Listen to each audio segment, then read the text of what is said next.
morning, and I'm joining you from an outdoor park, and you can hear highway traffic in the back as well as a few birds. And yeah, hope you're doing really well today. So today we're going to take a little liberty with the Bible, and I love the idea of midrash. It's this old Jewish tradition that our job is to read Revelation, to read whatever it is God puts in front of us, and to think about it and to try to think about it deeply. Like, what are the deeper levels of meaning? And there's a lot of sort of theological freedom in that. And it's the same for the Christian New Church. Manuel Swedenborg said our job is to read a piece of something every day, and to contemplate, to meditate on it as well. And that's what we're going to do today. And it's kind of a fun little exercise. So uh, yeah, so it's not going by the letter of the book. It's going by what I think is the spirit of this story. And we've been looking at this spirit of this story, and it's just so silly beautiful, right? So here's this man, and he's parked outside the city gates. He's begging, and Jesus's followers go, "Hey, look, who sinned, this guy or his parents?" Which is absolutely as ridiculous a statement as you can make. And Jesus very gently sort of corrects them, moves them on. And now comes the healing part of the story. And yesterday we looked at the so silly beautiful, where Jesus gets this good dirt, and he rubs it on his eyes, and it says he anointed his eyes. And that anointed has sort of a kingly feel to it. That's such a beautiful line. Like, even just that word alone, anointed, is really, really beautiful. So today we're carrying on with the story, and it's looking at a little bit, trying to tie in a little bit of Ram Dass's famous quote that we're all just walking each other home. We're all just walking each other home. And I know when I work with couples, which I work with them a lot, we talk about marriage being two angels walking each other home, sort of a derivative idea of that. And I do just love the idea. That's all we're doing. That's all we're doing is walking each other home. So let me read this to you, and then talk about a way that I've chosen to hold this story. And if it works for you, great. We'll just pick it up where we were yesterday. This is John 9, and we're going to be reading John chapter 9, verses 6 and 7. Having said this, Jesus spit on the ground, made some mud with his saliva, and put it on the man's eyes, anointed his eyes with it. Go, he told them, wash in the pool of Siloam. This means sent. So the man went and washed and came home seeing. Now we'll look at that pool with a little bit more depth tomorrow. But the story for me, and I remember the first time teaching this years ago, what really struck me was what might have happened there, right? Because the guy's blind. So Jesus has rubbed mud on his eyes. He's been begging just by himself at the city gate. He's rubbed mud on his eyes, and Jesus says, "Go to the pool and wash." Now, there's a logical challenge there, right? Here's a blind guy who's being told to go to a specific geographic location and watch. He was not at that location. He had to travel to it. So how did he get there? Well, this is my 2 cents, and I think it makes the story super fun to even consider it. I think Jesus had some of the disciples walk this guy. And, and thinking of Jesus, and how Jesus was very good at sort of gently correcting people most of the time. Sometimes he was pretty severe. Uh, my guess is whoever the Joe Bag of Donuts in that group who said, like, who sinned, this guy or his parents, trying to figure out the blindness thing. Jesus probably had him walk him. Like, I like that idea, right? Because you just think of that, right? So Jesus is it's not just about healing this guy.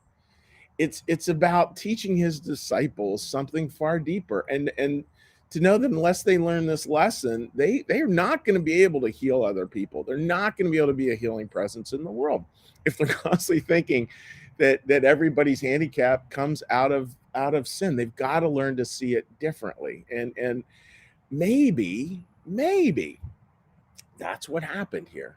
Because just imagine that, folks, of if it was that person who said, who sinned, this marriage, and imagine him walking this guy, and you think about, you put yourself into that story.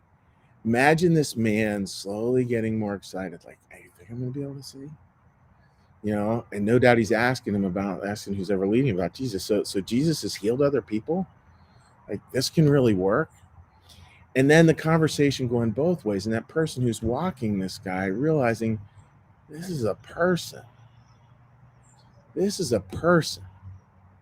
This is not an abstract thing that I'm standing at a city gate and all my grotesque self-righteousness judging, how he came to this state that he's in.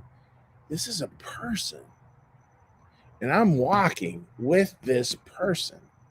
And we're both learning together. I think that's probably a fairly realistic view underneath the lines of this part of the story. And I think it speaks to the fact that both people were healed. I know last night we had two amazing small groups last night, and I hope for any of you joining us that eventually you do join a new Church Live small group.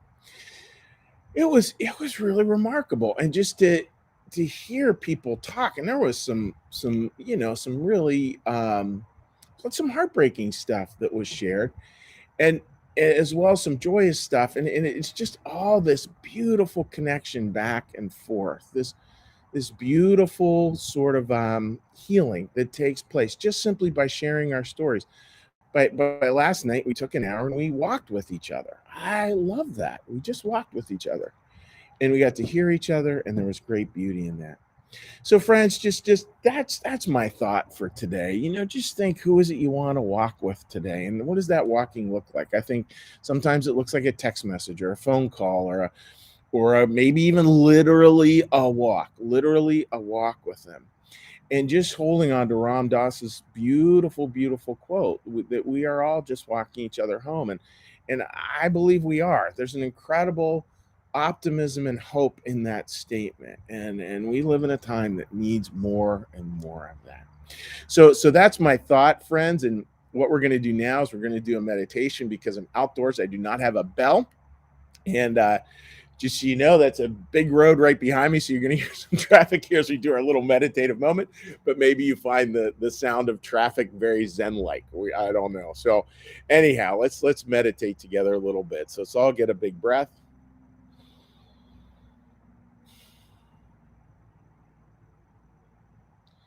Be still and know that I am God.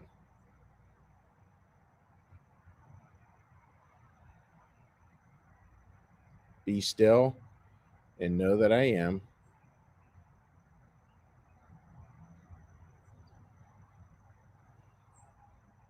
Be still and know that I.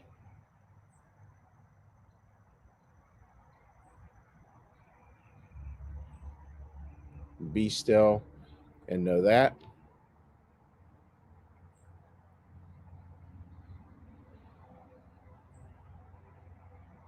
Be still and know.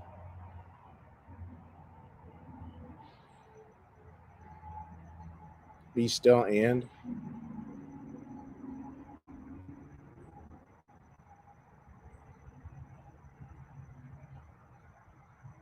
Be still.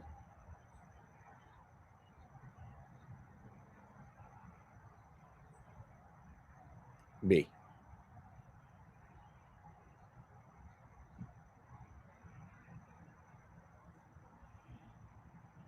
Our Father, who art in the heavens, hallowed be thy name. Thy kingdom come, thy will be done, as in heaven, so upon the earth. Give us this day our daily bread, and forgive us our debts, as we also forgive our debtors. And lead us not into temptation, but deliver us from evil. For thine is the kingdom, and the power, and the glory forever. Amen. May the Lord bless you and keep you.